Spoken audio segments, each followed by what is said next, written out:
Oke, Assalamualaikum warahmatullahi wabarakatuh.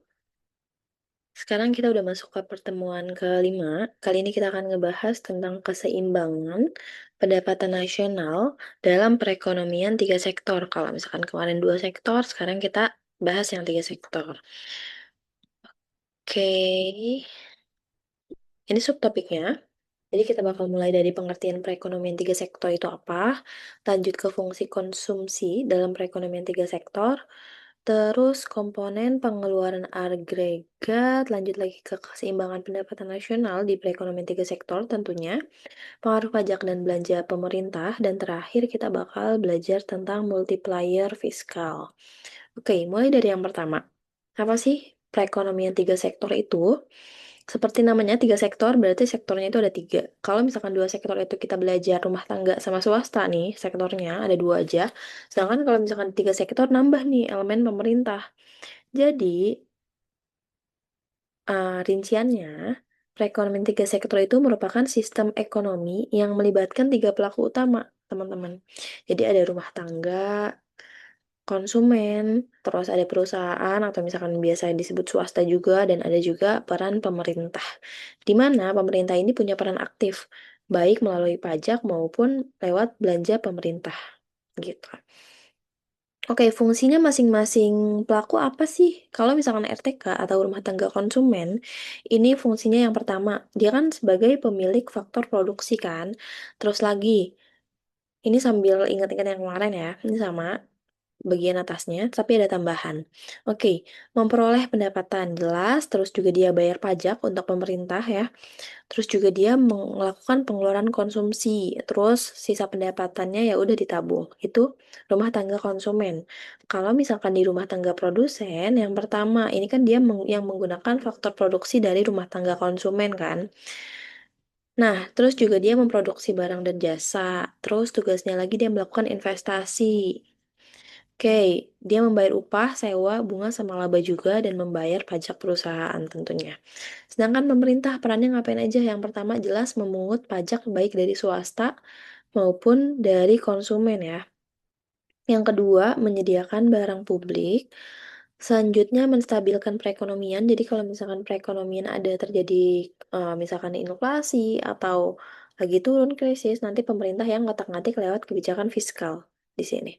Gitu baik mau dari itu entah mengurangi pajak, meningkatkan pajak, atau menambah atau mengurangi pengeluaran dari pemerintah itu. Oke, oleh karena tiga sektor, kalau misalkan di dua sektor kemarin kan kita cuma bahas sampai pendapatan persamaan dasar model dua sektor itu kan cuma Y sama dengan C tambah I kan. Nah, kalau misalkan tiga sektor ada elemen pemerintah, jadi persamaannya itu jadi Y sama dengan konsumsi ditambah investasi ditambah government expenditure atau pengeluaran pemerintah gitu. Next, kita langsung masuk ke siklus perekonomian tiga sektor.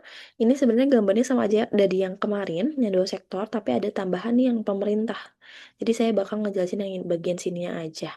Dari rumah tangga konsumen, pemerintah itu kan ngambil pajak kan. Nah, timbal baliknya apa nih dari pemerintah? Oh, entah itu subsidi atau bantuan atau yang lain sebagainya gitu. Sedangkan kalau misalkan dari si government, dia juga kan ngasih, government pasti ada pengeluarannya kan. Gaya perusahaan, terus perusahaan timbal baliknya dalam bentuk apa? Dalam bentuk pajak perusahaan gitu. Yang perlu diingat di sini, oh ya ini kan tiga sektor disebut juga sektor tertutup ya. Kalau misalkan waktu belajar ekonomi SMA mungkin bilangnya sektor tertutup itu contoh negaranya apa? Contoh negaranya Korea Utara. Tapi setelah dicari tahu, sekarang ini Korea Utara udah enggak lagi perekonomian tertutup gitu. Mungkin ya, tapi ini secara konsep kayak gini, tapi negara yang benar-benar kayak gini agak sulit dicari gitu ya, karena sekarang kan udah globalisasi dan lain sebagainya yang udah mengharuskan kita untuk berhubungan, maksudnya harus berhubungan dengan negara lain gitu, nggak sendiri aja berdirinya. Oke, yang perlu diingat di sini adalah yang pertama, kalau misalkan investasi sama belanja pemerintah itu pasti bakal menambah arus pendapatan atau nambah jumlah uang yang beredar gitu kan. Sedangkan kalau misalkan tabungan sama pajak ini kan jadi nggak termanfaatkan kan, apa sih, dananya itu. Jadi dia bakal mengurangi arus pendapatan gitu. Nggak termanfaatkan secara langsung maksudnya. Oke, lanjut ke fungsi konsumsi dalam perekonomian tiga sektor. Jadi ini kan ada elemen pajak ya. Elemen pajak itu karena pajak itu mengurangi pendapatan, jadi ya udah pendapatan disposable sama dengan pendapatan dikurang pajak. Pendapatan disposable apa? Dia pendapatan yang siap digunakan gitu, yang udah dikurangi pajak gitu. Atau kalau misalkan sebenarnya ini versi sederhananya ya, biar nggak terlalu pusing. Tapi kalau misalkan pengen lebih ekspor, biasanya ada tambahan TR nih di sini. TR itu apa? TR itu sama dengan subsidi. Jadi kan kalau misalkan pajak itu sama dengan mengurangi, subsidi itu kan menambah pendapatan kita kan. Jadi lebih banyak uang yang bisa kita gunakan gitu karena adanya subsidi gitu. Atau bisa juga pakai persamaan ini. Jadi tergantung nanti soalnya apakah TR-nya ini diketahui atau tidak gitu. Lanjut, untuk fungsi konsumsi. Fungsi konsumsi itu kan sama kayak yang kemarin-kemarin ya. C itu atau konsumsi sama dengan A ditambah B, Y, D. Y itu kan pendapatan disposable. Untuk yang A itu kan berarti konsumsi otonom, di mana konsumsi di saat pendapatan kita nol. Di saat kita nol, kira-kira kita membutuhkan konsumsi berapa nih gitu. Itu konsumsi otonom. Lebih jelasnya udah saya dijelasin di video sebelumnya. Untuk yang B, ini kan sama dengan MPC ya, Marginal Propensity to Consume. Dia itu di kisaran 0 sampai 1 gitu. Entah 0,2, 0,3, tergantung nanti angka-angka yang kita gunakan. Nah, oke, karena ini rumusnya fungsinya kayak gini, untuk yang di tiga sektor, karena kan kita udah tahu nih YD-nya itu ada dikurangin pendapatan itu dikurangin pajak. Jadi rumusnya itu jadi kayak gini teman-teman, YD-nya dimasukin ke sini. Jadi ya udah berarti C sama dengan A ditambah B buka kurung masukin yang fungsi YD atau pendapatan disposable. Y dikurang T ke sini gitu. Oke, kita langsung masuk ke pendapatan marginal propensity to consume sama marginal propensity to saving. Jadi ini kan ada, jadi berapa sih besaran pendapatan yang nambah kalau misalkan, konsumsi yang nambah kalau misalkan pendapatan kita bertambah, itu dari MPC. Rumusnya apa? Delta C dibagi delta Y, gitu. Jadi perubahan konsumsi dibagi perubahan pendapatannya berapa. Begitu juga sama MPS, rumusnya sama. Dan kalau misalkan diketahui nih salah satu yang diketahui MPC, ya udah tinggal MPS-nya gimana caranya? MPS-nya sama dengan 1 dikurang MPC. Gitu, itu dapat nilai MPS. Kalau misalkan yang diketahui MPS sama juga, berarti 1 dikurang MPS itu pasti bakalan sama dengan MPC gitu. Ini kan persamaannya MPC ditambah MPS sama dengan 1. Gitu. Oke, next. Ini komponen pengeluaran agregat. Jadi pengeluaran agregat kan kalau misalkan di ekonomi suka disebut dengan AE gitu ya, atau aggregate expenditure. Jadi pengeluaran agregat. Rumusnya apa? Ini sama aja kayak rumus pendapatan nasional, tapi dikurang yang ekspor impor, karena ini kan cuma 3 sektor kan. Jadi rumusnya aggregate expenditure itu yang tadi saya singgung di depan, itu adalah konsumsi ditambah investasi ditambah government expenditure atau pengeluaran pemerintahnya berapa gitu. Tadi kan sebenarnya fungsi konsumsi udah diketahui juga kan. Fungsi konsumsi untuk yang 3 sektor rumusnya kayak gini.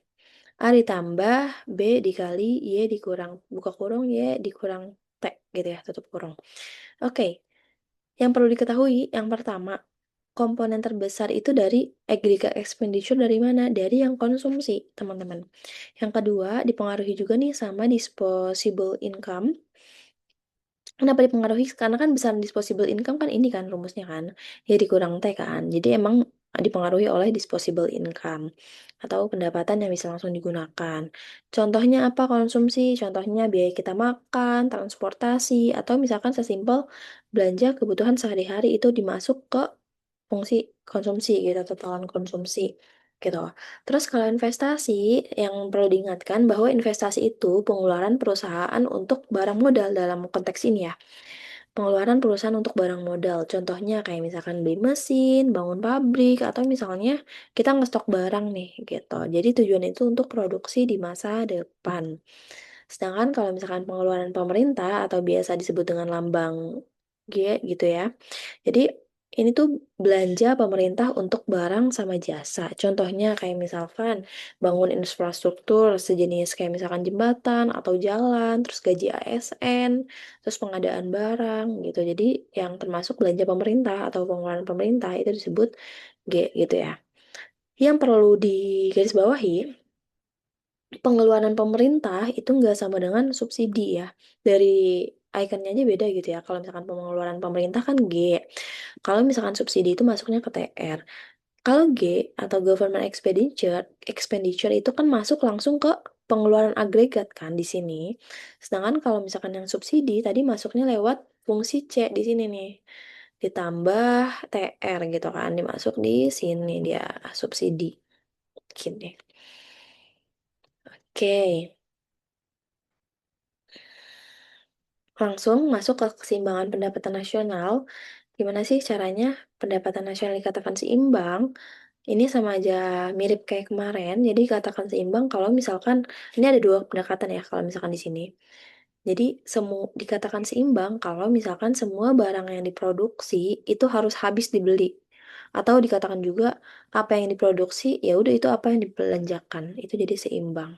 Rumusnya apa? Tadi kan kita udah sempat mention berkali-kali. Rumusnya sebenarnya ini teman-teman. CIG. Tapi karena kan C itu kan kita udah tahu nih rumusnya. Yaitu di saat Y sama dengan agregat expenditure atau apa yang diproduksi itu sama dengan apa yang dibelanjakan gitu. Jadi kalau misalkan dibagi rumus AE kan C ditambah I ditambah G kan, konsumsi tambah investasi tambah pengeluaran pemerintah. Nah, kalau misalkan kita masukin nih fungsi C, tadi kan fungsi C udah diketahui tuh. Fungsi C itu kan sama dengan A ditambah B dikali Y dikurang T kan. Nah, ini masukin aja fungsi C ditambah investasi ditambah government, terus ini tinggal dikaliin aja teman-teman nih, B dikali, kan bisa dikaliin ke dalam kan kalau misalkan fungsinya gini, jadi tinggal B dikali Y, terus B dikali min T. Jadinya A ditambah BY dikurang BT ditambah I ditambah G. Atau ini kan sama-sama Y nih. Ya udah berarti B-nya dipindah ke sini atau jadi Y dikurang BY karena kan sama-sama Y ini dipindah jadinya dikurang kalau pindah ruas dikurang ya, teman-teman. Oke, sama dengan A dikurang BT. BT kan masih ada dikurang BT tambah I tambah G. Oke, sama dengan ini kan kalau misalkan Y-nya dikeluarin jadi Y dikali ini kan dibuka kurung 1 dikurang B sama dengan persamaannya masih sama nih yang ini gitu. Kayak yang di atasnya. Jadinya atau bisa dibilang kalau misalkan kita cari Y berarti tinggal rumus ini dibagi kalau pindah ke sini kan jadi dibagi kan. Jadi dibagi 1 dikurang B gitu. Sebenarnya mau pakai rumus yang mana sih gampangnya itu tergantung soal yang ditanyakan gitu. Kalau rumus awalnya ini teman-teman udah paham, boleh langsung pakai rumus ini, dan udah hafal ini boleh langsung pakai rumus ini, nggak apa-apa, sama aja, hasilnya bakal tetap sama. Atau lebih prefer ngapalin yang ini gitu, nggak apa-apa juga gitu. Tapi saya harap hafalnya itu dari yang konsep pertama gitu ya, yang dari yang ini dulu, baru keturunannya gitu. Oke, di konsep pendekatan pengeluaran, jadi semua barang yang diproduksi itu harus habis dibeli, sama apa yang diproduksi itu apa yang dibelanjakan. Selanjutnya, ini ada pendekatan injeksi itu sama dengan kebocoran. Jadi, gimana sih caranya? Ini secara rumus ya. Rumusnya I ditambah G sama dengan S ditambah T. Jadi, uang yang tadi kan udah sempat dimention tuh kalau misalkan I sama G itu investasi sama government itu bakal termasuk ke pemasukan meningkatkan pendapatan nasional gitu ya. Sedangkan saving sama tax itu mengurangi pendapatan nasional. Jadi apa yang masuk itu ya sama dengan apa yang keluar gitu. Oke, kenapa bisa rumusnya kayak gini? Ini awalnya gini konsepnya teman-teman. Jadi semua pendapatan yang diterima rumah tangga itu kan pasti habis buat 3 hal kan. untuk konsumsi, untuk saving atau tabungan, sama untuk bayar pajak. Jadi itu kenapa fungsinya kayak gini, Y sama dengan C ditambah S ditambah T. Terus di sisi lain, tadi kan udah sempat di-mention, dari sisi pengeluaran, keseimbangan masyarakat itu kan mensyaratkan Y sama dengan konsumsi ditambah investasi ditambah pengeluaran pemerintah. Nah, karena sama-sama nih keduanya ini Y sama dengan, berarti bisa kita gabungin teman-teman. Jadi ya udah, berarti C ditambah S ditambah T sama dengan C ditambah I tambah G. Ini sama dua ruasnya sama-sama penjumlahan nih, jadi bisa kita coret yang C-nya. Jadi sisa S ditambah T sama dengan I ditambah G atau investasi tambah pengeluaran pemerintah. Jadi uang yang masuk ke ekonomi itu harus sama dengan uang yang keluar. Gitu. Nanti kita bakal masuk juga ke perhitungan di akhir. Oke, pengaruh pajak sama pengaruh belanja pemerintah. Tadi kan, oke, kita masuk ke konsep yang tadi dulu ya. Tadi ada rumus pendapatan agregat itu apa sih? Pengeluaran agregat itu sama dengan CIG gitu ya. Bentar, CIG. Terus sedangkan rumus konsumsi ini kan ini kan yang untuk yang tiga sektor. Untuk yang simpelnya gitu. Kalau misalkan G itu kan belanja pemerintah masuk di sini ya. Ini kan mempengaruhi langsung ke AE atau pengeluaran agregat. Sedangkan T itu, bentar, maaf, T itu mempengaruhi C lewat mempengaruhi, tapi nggak langsung gitu, nggak langsung ke pendapatan nasional mempengaruhinya kalau misalkan pajak, tapi dia bakal mempengaruhi fungsi konsumsi dulu, jadi nggak terlalu terdampak lah, ibarat pengaruhnya dikit lah dibandingkan nggak sebesar pengaruh belanja pemerintah gitu. Oke, di sini dikatakan kalau misalkan pengeluaran pemerintahnya naik, maka secara agregat pengeluaran agregat juga pasti langsung bakal naik gitu. Karena kan tadi rumusnya kayak gini. Jadi dia langsung meningkatkan pengeluaran agregat. Dampaknya apa aja? Kalau misalkan uh, belanja pemerintah naik, oh berarti permintaan bakal naik, terus produksi juga bakal naik, terus pendapatan nasional otomatis bakal naik karena rumus pendapatan nasional kan ini kan di perekonomian tiga sektor gitu. Jadi dia langsung mempengaruhi pendapatan nasional. Efeknya itu bakal langsung dan kuat. Sedangkan untuk yang pajak, kalau misalkan pajak naik, itu berarti ngaruh ke disposable income kan, pendapatan disposable atau pendapatan yang langsung dibelanjakan. Akibatnya apa? Konsumsinya turun. Dia langsung mempengaruhi fungsi konsumsi ya, bukan secara agregat dulu. Maksudnya bukan secara pendapatan agregat dalam skala besar gitu. Jadi dia yang skala konsumsinya dulu nih yang terkait gitu. Terus baru agregat expenditure-nya turun. Selanjut baru lagi pendapatan nasional baru turun. Sedangkan kalau misalkan pajaknya turun, berarti pendapatannya naik, konsumsinya naik, sama ini pendapatan disposable naik, konsumsi naik, dan terakhir pendapatan nasional juga bakal naik gitu. Untuk yang multiplier, kemarin sempat kita bahas multiplier effect. Jadi kalau misalkan di multiplier fiskal, kalau di sini kan ada masuk elemen pemerintah. Jadi langsung kita bahas multiplier yang fiskal. Untuk yang fiskal, jadi dia ada tiga bagian. Untuk yang multiplier government, jadi multiplier dari kalau misalkan pemerintah melakukan pengurangan atau penambahan pengeluaran, itu masuk ke multiplier government. Atau ya, di sini saya nulisnya G gitu ya. Oke, rumusnya apa? Sama dengan 1 dikurang B. Hasilnya itu bakal selalu di atas 1. Kenapa? Karena kenaikan G sebesar 1 unit, pasti pendapatan nasional itu bakal lebih dari 1 unit. Ini karena kan multiplier kan konsepnya. Jadi misalnya nih, biar kebayang, saya masukin contoh, misalnya MPC atau B diketahui 0,8. Berarti untuk nyari multiply government itu berarti kan sama dengan 1 dibagi 1 dikurang 0,8 kan, hasilnya kan 5. Nah, ini terbukti lebih besar dari 1 tuh. Nah, jadi kalau misalkan pengeluaran pemerintahnya naik nih 100 miliar, maka pendapatan itu bakal naik sebesar 500 miliar gitu. Untuk yang kedua, ini ada multiplier pajak. Multiplier pajak itu, bentar. Ini lupa dikasih minus ya, teman. Oke, tadi udah saya benerin.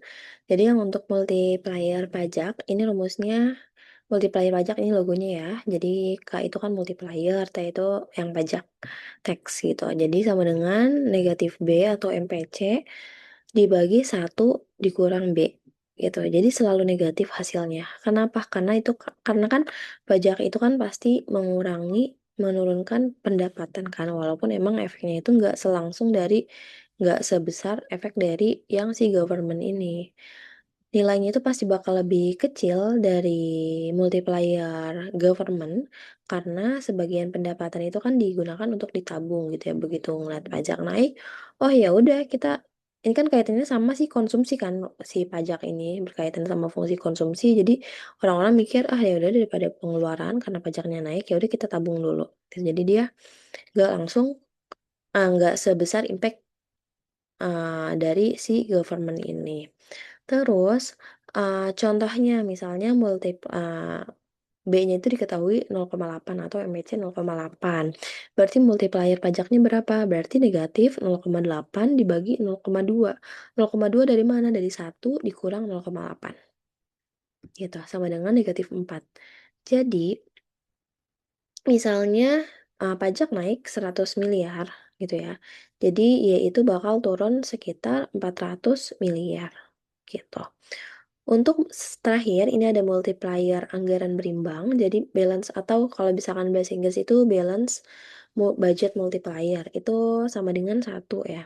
Jadi kondisi apa sih kondisi ini? Kondisi ketika pemerintah itu menaikkan belanja, sekaligus menaikkan juga nih pajak dalam jumlah yang sama. Misalnya pajak naik 100, government expenditure juga naik 100 miliar gitu. Jadi sama-sama nih, besaran perubahannya sama gitu.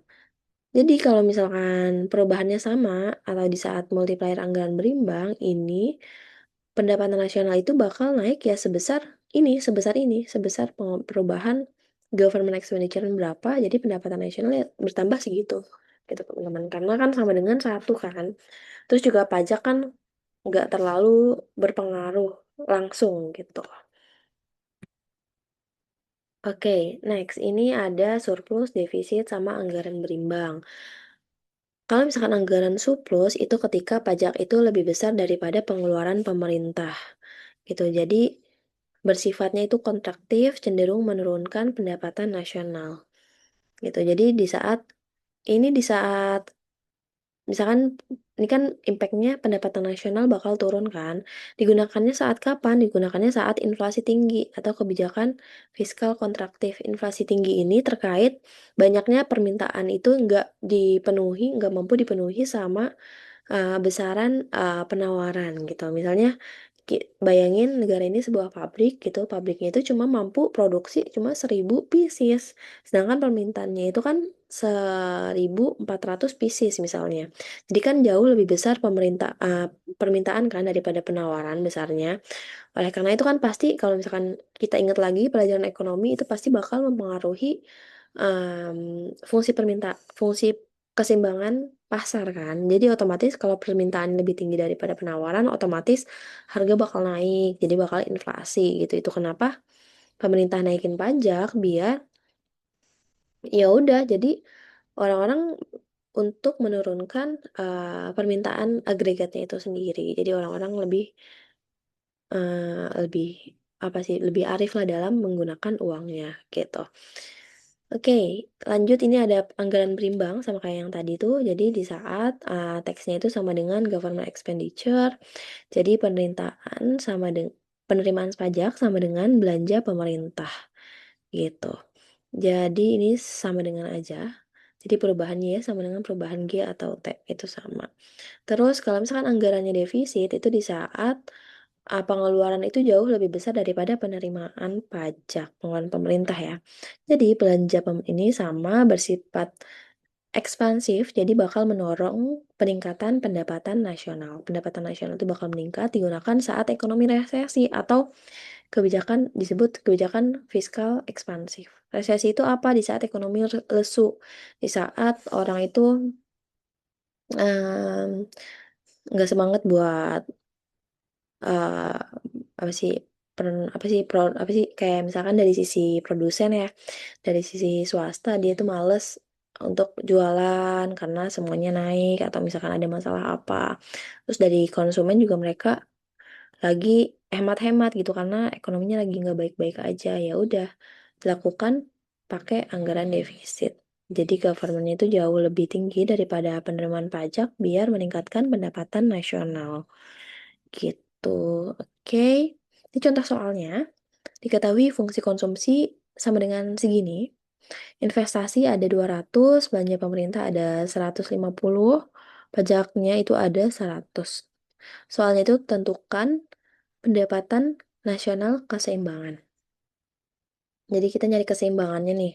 Oke, kita kalau misalkan ada soal kayak gini, ini mulai dari tadi kan pendapatan untuk yang pendapatan disposable, pendapatan yang langsung digunakan, rumusnya kan ini kan, ya dikurang T kan, karena ini udah masuk ada T dan nggak ada juga subsidi di sini, jadi kita pakai rumus yang ini dulu. Y dikurang T, jadi Y-nya itu kan belum diketahui nih, masih pakai fungsi gitu. Jadi ya udah, E-nya belum diketahui, jadi tinggal pakai T-nya aja, dimasukin, T-nya itu kan ada 100 dikurang 100. Gitu. Untuk yang konsumsi kita cari juga nih pakai fungsi konsumsi. Ini kan fungsi konsumsi ada yang diketahui ya, pakai yang YD kan. YD itu kan sama dengan Y dikurang pajak. Pajaknya kan tadi udah dapet nih 100, berarti tinggal dimasukin angkanya Y dikurang 100. Jadi fungsinya itu sama dengan, tadi kan fungsinya kayak gini nih. YD-nya dimasukin berarti Y dikurang 100. Nah, oke, jadi 100 ditambah 0,8 buka kurung nih dari nilai dari yang YD. Y dikurang 100 sama dengan berarti ini dikalikan ke dalam, ini juga dikalikan ke dalam. Jadi 0,8 Y dikurang 80. Oke, udah hasilnya kayak gini. Ini kan bisa dikurangi nih sama-sama nggak ada variabelnya. Jadi 100 dikurang 80 sama dengan 20, 0,8 Y-nya tetap. Oke, jadi fungsi konsumsi yang terbaru ini ya, diketahui. Oke, kita langsung lanjut lagi ke pendap keseimbangan kan di saat AE kan. AE itu kan aggregate expenditure, pengeluaran agregat di saat C ditambah I ditambah G kan. C-nya fungsinya udah diketahui, masukin ke sini.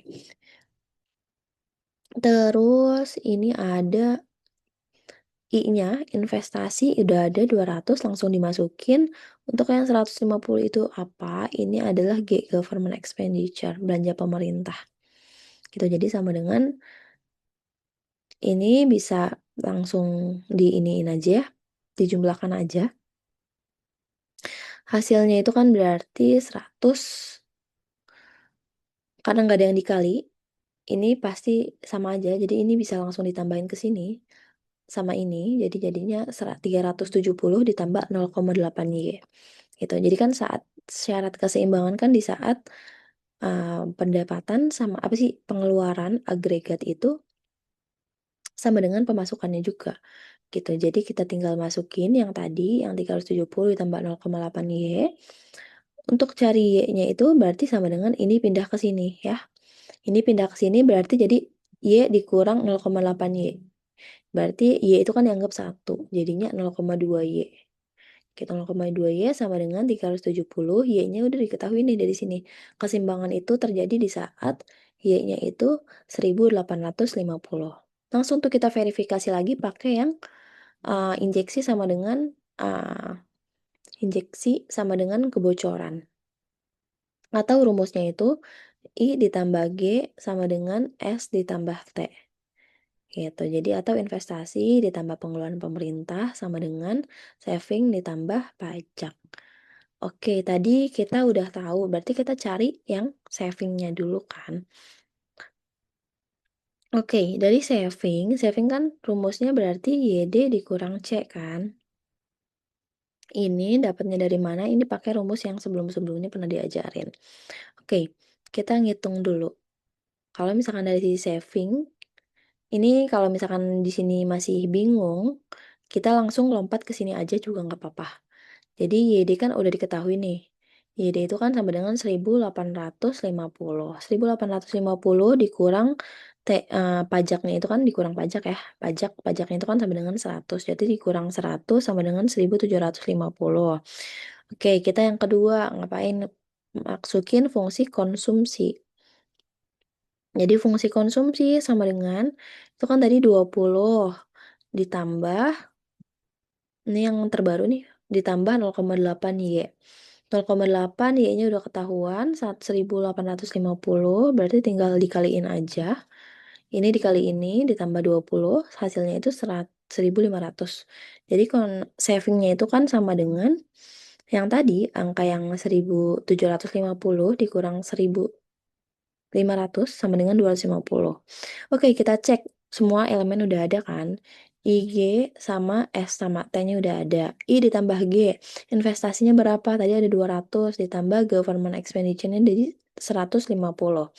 Berarti 200 tambah 150, 350. Untuk yang S tambah T, saving-nya udah diketahui kan tadi, pakai rumus yang ini. Saving-nya udah diketahui itu sama dengan 250, berarti tinggal 250 ditambah 100 sama dengan hasilnya 350. Nah, ini terbukti seimbang. Itu kan sama dengan sama-sama 350 gitu. Oke, teman-teman cukup sekian materi hari ini. Mohon diperhatikan baik-baik karena kan nanti bakal ada kuis di akhir kelas.